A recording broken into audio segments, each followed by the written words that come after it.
नमस्कार, बुलेटिन में आपका स्वागत है। आपके साथ मैं हूं जीनत सिद्दीकी। इस वक्त एक बड़ी खबर आ रही है। कानपुर के दो बड़े कारोबारियों के यहां छापेमारी चल रही है। इत्र कारोबारी पीयूष जैन और पान मसाला कारोबारी के अग्रवाल के घर पर अहमदाबाद से आई डीजीजीआई और इनकम टैक्स की टीम ने छापा मारा है। छापेमारी के लिए पहुंची टीम अपने साथ नोट गिनने की मशीन लेकर आई थी। इस छापेमारी में अब तक 150 करोड़ रुपयों की बरामदगी हुई है और नोटों की गिनती के लिए एसबीआई के अधिकारियों की मदद ली जा रही है, जिसके बाद बरामद हुए रुपयों की सही जानकारी मिल पाएगी। बता दें कि इत्र कारोबारी पीयूष जैन और पान मसाला कारोबारी के अग्रवाल जो है, अभी इनके घर पर छापेमारी की कार्रवाई जारी है।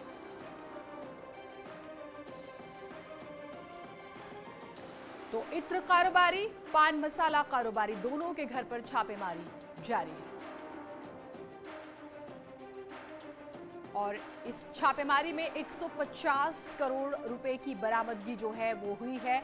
बड़ी खबर आपको बता रहे हैं। इत्र कारोबारी पीयूष जैन, पान मसाला कारोबारी के अग्रवाल, जिनका हम जिक्र कर रहे हैं।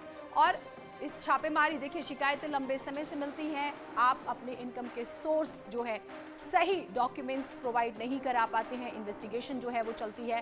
तो यहाँ पर जो बड़ी खबर आ रही है वो ये कि छापेमारी में 150 करोड़ रुपए की बरामदगी हुई है। इस वक्त की बड़ी खबर कानपुर से। सौरभ हमारे साथ, हमारे सहयोगी जुड़े हुए हैं। सौरभ, ये छापेमारी किस वक्त शुरू हुई थी और अभी का क्या स्टेटस है? देखिए, कल ये डीजीजीआई की टीम, अहमदाबाद की टीम और कानपुर की टीम ने मिलकर के यहाँ छापेमारी की कार्रवाई की है। कल से यहाँ छापेमारी की कार्रवाई चल रही है। देर शाम यहाँ पर नोट गिनने के लिए मशीन बुलाई गई है, जिसके बाद 150 करोड़ रुपए की अघोषित संपत्ति की सामने आने की बात आई है। जो सूत्रों के हवाले से जानकारी आ रही है कि 150 करोड़ कैश है, जिसको कि टीम गिनने के लिए यहाँ पर उन्होंने कैश गिनने के लिए मशीन को मंगाया गया और लगातार कैश गिना जा रहा है। और अभी भी टीम जो है वो अंदर मौजूद है। साथ ही साथ एक मसाला कारोबारी है, उनके अभी छापेमारी की कार्रवाई चल रही है, लेकिन उनके अभी किस तरीके की कार्रवाई हुई, कितना माल वहां बरामद हुआ, इस बात की पुष्टि नहीं हो पा रही है। लेकिन सूत्रों के हवाले से बात की जा रही है कि वहां से भी कई दस्तावेज, कई फाइलें खंगाली गई हैं, जिसमें बड़ी कर चोरी का मामला सामने आ सकता है। और आज देर शाम तक या दोपहर तक जो टीम है वो इस बात की पुष्टि करेगी कि कितना यहां से माल बरामद हुआ है, कितनी कर चोरी इन्होंने की है। तो ये लंबे समय से कर चोरी कर रहे थे। 150 करोड़ का कैश घर के अंदर से इनके बरामद हुआ है। तो एक बड़ी कार्रवाई डीजीजीआई द्वारा, जो है अहमदाबाद की टीम थी, उसको शक हुआ इनके तमाम वो जो ठिकाने थे उनमें छापेमारी की। कानपुर, लखनऊ और मुंबई, इनके तमाम ठिकानों पर लगातार छापेमारी की कार्रवाई चल रही है। और कानपुर में महज 150 करोड़ की ये छापेमारी में जो बरामदगी हुई है, और अन्य जगह भी, कन्नौज में भी जो छापेमारी चल रही है, वहां पर भी टीम छापे मार रही है और उसको कई दस्तावेज हाथ लगे हैं, कुछ कैश हाथ लगा है। तो देखना होगा कि दोपहर तक कितना बड़ा ये आंकड़ा होता है, कितनी बड़ी ये कर चोरी की बात सामने आती है। दो और बातें जो आप साफ कीजिएगा। ऑफिसेज में हो रही है, क्या घर पर भी हो रही है? और दूसरी बात ये कि क्या और भी नाम शामिल हो सकते हैं जिनके घर छापेमारी हो? अभी तो दो सामने आए हैं। देखिए, निश्चित तौर से ये शुरुआती कार्रवाई थी, जिसमें कि पीयूष जैन के यहाँ पहले छापेमारी हुई और एक साथ उनके कई ठिकानों पर हुई। उनका जो आनंदपुरी में आवास बना हुआ है, कानपुर के जूही थाना क्षेत्र में आनंदपुरी में आवास बना हुआ है, दोनों तरफ से गेट्स को बंद करके इनकम टैक्स की टीम अंदर चली गई और सभी घर वालों को अंदर बैठाकर काफी देर तक पूछताछ की गई। काफी घंटों की पूछताछ के बाद फिर अंदर कैश गिनने की मशीन जाती है। और अभी भी जो इनकम टैक्स, जो हमारे सूत्र बताते हैं, उनके अनुसार एक बड़ा खुलासा करने जाएगी इनकम टैक्स टीम। और काफी नाम, कहीं ना कहीं काफी नाम सामने आ सकते हैं, क्योंकि पीयूष जैन अकेले कारोबारी नहीं, इनके साथ जो जुड़े हुए लोग होंगे उनसे फिलहाल पूछताछ की बात कहीं ना कहीं सूत्रों के हवाले सामने आ रही है। फिलहाल अभी पीयूष जैन एक बड़ा नाम सामने आया है, जिसके पास से 150 करोड़ की कैश बरामद हुई है और उसको गिना जा रहा है लगातार। अपडेट्स आपसे लेते रहेंगे। बहुत ही महत्वपूर्ण ये जानकारी। और अब सवाल ये कि इतनी बड़ी रकम का क्या चुनावों में इस्तेमाल तो नहीं होने वाला था? ये एक बड़ा सवाल है। सीएम योगी की बात करेंगे। आज अयोध्या दौरा, आयुष मेले का वो शुभारंभ करेंगे और प्रदेश में 8 बने आयुष अस्पतालों का लोकार्पण वो करेंगे। 6 अस्पतालों का शिलान्यास करेंगे। रामलला का दर्शन पूजन भी करेंगे। केंद्रीय आयुष मंत्री सर्बानंद सोनोवाल भी उनके साथ मौजूद रहेंगे। तो ये एक बड़ी जानकारी जो है वो आ रही है।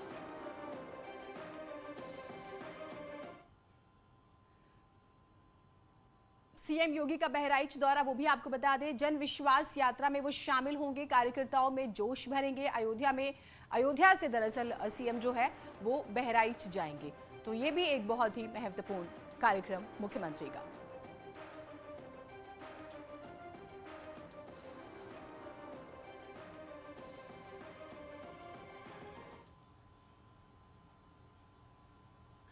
अब आपको एक अच्छी खबर बताते हैं। पीएम आवास योजना के तहत गरीबों के लिए योगी सरकार प्रयागराज में घर बनाने जा रही है। 26 दिसंबर को सीएम योगी भूमि पूजन करेंगे। ये घर अतीक अहमद से खाली कराई गई जमीन पर बनेंगे।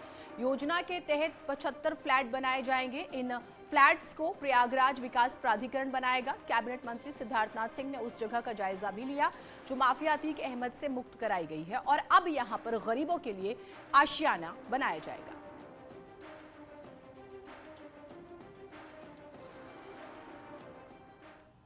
26 तारीख को प्रस्तावित है कि हम मुख्यमंत्री जी जो अतीक अहमद एंड कंपनी ने नजरुल की लुकरगंज में जो ज़मीन ली थी वहाँ पे वो भूमि पूजन करेंगे। 75 घर जो है उसका मैंने अभी निरीक्षण भी किया है और अधिकारियों के साथ वहाँ पर 75 गरीब घर बनेंगे। उसके बाद एक बड़ी सभा होगी। बात उत्तराखंड कांग्रेस की करें तो प्रदेश कांग्रेस की आज दिल्ली में अहम बैठक होनी है। हरीश रावत के ट्वीट के बाद ये बैठक होने जा रही है जिसमें राष्ट्रीय महासचिव केसी वेणुगोपाल भी रहेंगे। साथ ही प्रदेश प्रभारी देवेंद्र यादव, प्रदेश अध्यक्ष गणेश गोदियाल, हरीश रावत और प्रीतम सिंह भी बैठक में शामिल होंगे। बैठक में प्रदीप टमटा और किशोर उपाध्याय को भी तलब किया गया है। 10 बजे होने वाली बैठक में राहुल गांधी भी शामिल होंगे। सूत्रों की माने तो आलाकमान ने हरीश रावत की बात मान ली है। हरीश रावत की प्रियंका गांधी से भी बात हुई है।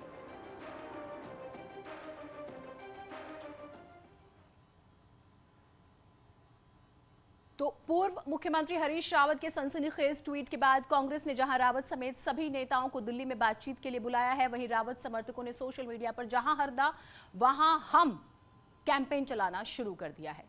सोशल मीडिया पर रावत समर्थक एक्टिव हैं। बेशक आलाकमान ने चुनाव में किसी का नाम प्रोजेक्ट नहीं किया हो, लेकिन रावत समर्थकों ने नए पोस्टर वार में हरीश रावत की सरकार बनाने की बात लिखी है। जाहिर है रावत के समर्थक किसी भी तरह से सरेंडर करने के मूड में नहीं है और इसे कुल मिलाकर हरीश रावत की तरफ से, उनके समर्थकों की तरफ से दबाव की पॉलिटिक्स ही कहा जा रहा है।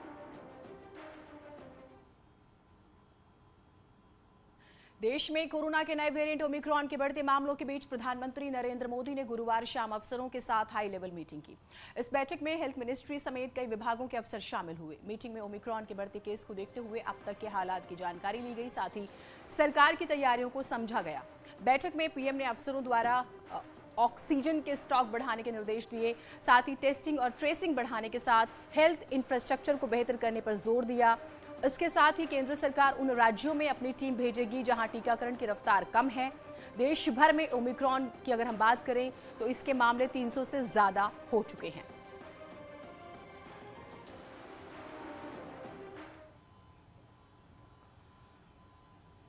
गुरुवार को प्रधानमंत्री मोदी ने 10 दिन के अंदर काशी को दूसरी बार बड़ी सौगात से नवाजा है। पीएम मोदी ने काशी को 2100 करोड़ रुपए की अलग अलग परियोजनाओं की सौगात दी है।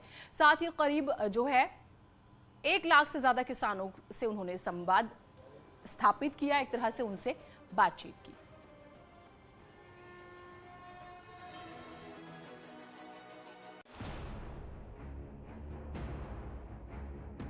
वाराणसी को डेयरी प्लांट का तोहफा देते हुए पीएम मोदी ने बड़ी सभा को संबोधित किया और पशुधन को किसानों का सबसे बड़ा हितैषी बताया। पीएम मोदी ने विपक्ष पर हमला करते हुए कहा कि कुछ लोगों के लिए गाय गुनाह है, लेकिन हमारे लिए वो माता है। हमारे यहाँ गाय की बात करना, गोवर्धन की बात करना, कुछ लोगों ने ऐसे हालात पैदा कर दिए हैं जैसे कोई गुनाह कर रहे हैं, गुनाह बना दिया है। गाय कुछ लोगों के लिए गुनाह हो सकती है, हमारे लिए गाय माता है। वहीं पीएम मोदी के इस वार पर विपक्ष ने पलटवार किया। उत्तर प्रदेश में गौ माता की बात करना बेईमानी है।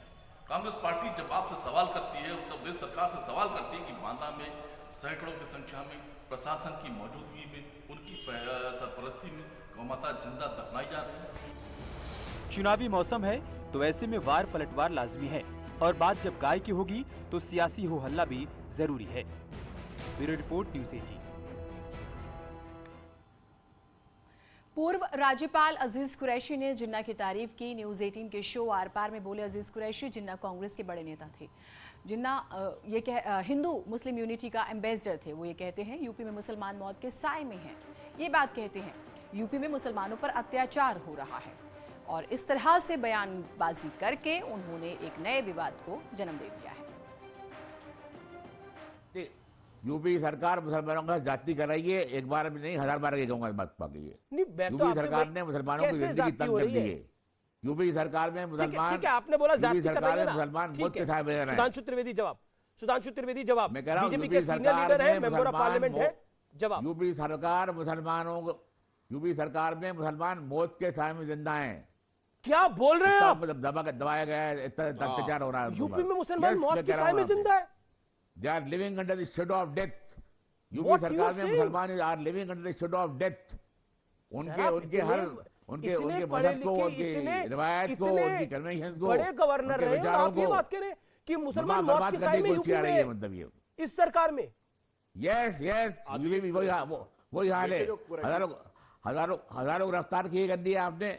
मोहम्मद अली जिन्ना 1906 से लेकर 1926 तक कांग्रेस पार्टी के टॉप लीडर थे।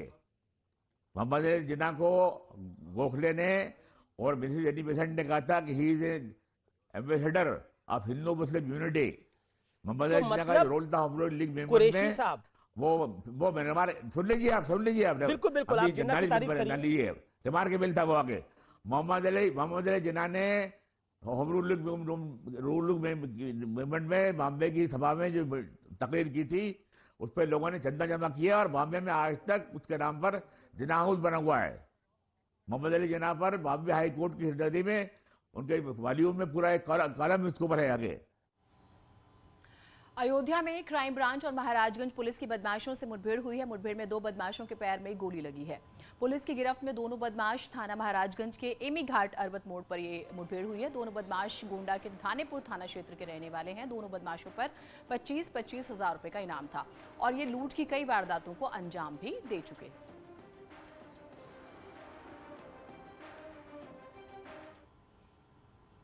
एक छोटे से ब्रेक के लिए रुक रहे हैं, कहीं मत जाइएगा।